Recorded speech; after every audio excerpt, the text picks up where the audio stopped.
राधे राधे आप सभी को।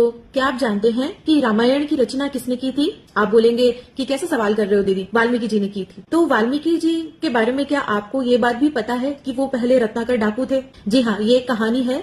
जब देवर्षि नारद अपनी साधना में लीन होकर दर दर भटक रहे थे, जंगलों में घूमा करते थे, गाँव गाँव जाया करते थे, तो उस समय रत्नाकर डाकू नाम का एक जंगलों में हुआ करता था और उसने अपने आतंक से सब जगह अपनी धौंस जमा रखी थी।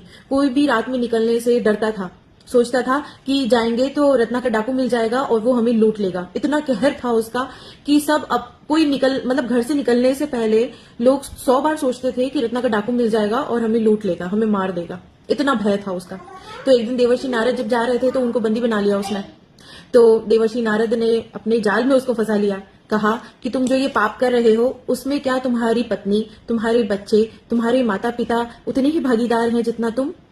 तो वो लड़ता है कि हाँ बिल्कुल वो भी भागीदार है, मैं उनके लिए तो करता हूँ ये सब, जो भी कर रहा हूँ उनके कमाई के लिए कर रहा हूँ, उनके सुख के लिए कर रहा हूँ। तो देवर्षि नारद कहते हैं जाओ जाके पूछ के आओ उनको, वो बताएंगे, वो तो तुम कैसे डिसाइड कर सकते हो? तो वो गया कि मैं वापस आके तुझे मार डालूंगा अगर उन्होंने हाँ कहा है तो देवर्षि नारद उस टाइम तो इतने भक्ति में लीन थे, उन्होंने कहा कि ठीक है मैं यहीं पर तुम्हारा वेट करता हूँ, तुम जाओ। गए, रत्नाकर डाकू गया अपने घर। उसने पूछा अपनी पत्नी को, अपने पिता को कि क्या मेरे पाप में आप भागीदार हैं?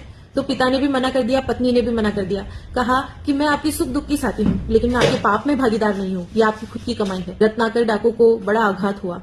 वो गया वापस देवर्षि के पास। उन्होंने कहा कि आप बिल्कुल सत्य कह रहे थे और मैं आपसे बहुत क्षमा मांगता हूँ। और वो बहुत रोया कि मैं जिन अपनों के लिए इतने पाप पे पाप किए जा रहा था, आज वही बोलते हैं कि हम आपके भागीदार नहीं है, आपको ही भोगना पड़ेगा। तो उस वक्त वो कहते हैं कि रो मत, उठो, तुम्हारे पुराने जो संसार की रचना तुमने की थी वो तुम ही ने की थी। अब जो तुम रचना करोगे अपने भविष्य की वो तुम ही करोगे।